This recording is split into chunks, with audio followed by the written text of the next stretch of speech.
डिपार्टमेंटनं ही म्हणजे दौरा हे ऑफिशियल केला असल्या कारणानं इकडे स्वच्छतेचं प्रमाण फार मोठ्या प्रमाणात दिसलं की मला ते जरा असं बोलतात ना की एवढं स्वच्छता बघून मी अगदी भारावून गेलो एवढी स्वच्छता म्हणजे माझ्या एसटी महामंडळाच्या शौचालयामध्ये कॅन्टीनमध्ये जर होत असेल तर मग मला असं वाटतं की मला आजपासून मग पाहणी दौरे बंदच करावे लागतील. आणि नंतर मला कळलं की हे फक्त मंत्री येणार म्हणून हे एका रात्रीतून सगळं केलेलं आहे.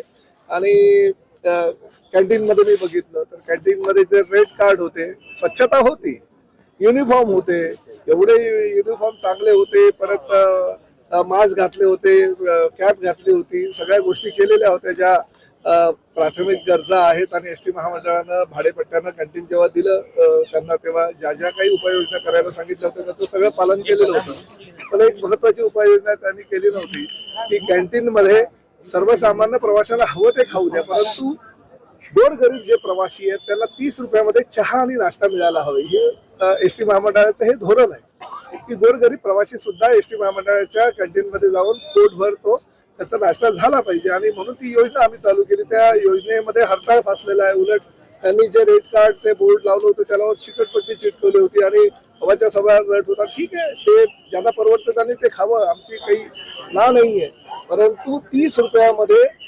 भरपोट जे काही पदार्थ द्यायचे असतात, 2 समोसे, 2 वडे आणि 1 चहा किंवा 1 कॉफी, अशा पद्धतीचं ही योजना आहे. त्याचा त्या ठिकाणी बिलकुलपणे त्यांनी त्याचं नियमाचं पालन केलेलं नाही असं निदर्शनास आलेलं आहे.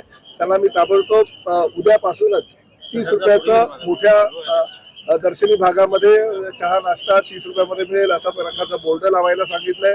पहिली वेळ आहे, स्वच्छता दिसली आहे, म्हणजे प्रत्येक वेळी कारवाई करणं योग्यच आहे असं मला वाटत नाही. तरी सुद्धा ही जी त्यांनी गोष्ट अंमलात जर आणली नाही तर निश्चितपणे त्याच्यावर कारवाई करण्यात येईल. सुलभ शौचालय मी बघितलं, स्वच्छ होतं. अनेक प्रवाशांनी मला तक्रार केली की 5 रुपये अंतिम प्रसाधन गृहामध्ये जाण्यासाठी घेणं निश्चित झालेलं असताना 10 रुपये घेतलं जातं. महिलांकडनं मोफत त्यांना द्यायचं असं कबूल केलेलं असताना सुद्धा त्यांच्याकडनं 5-10 रुपये घेतले जातात.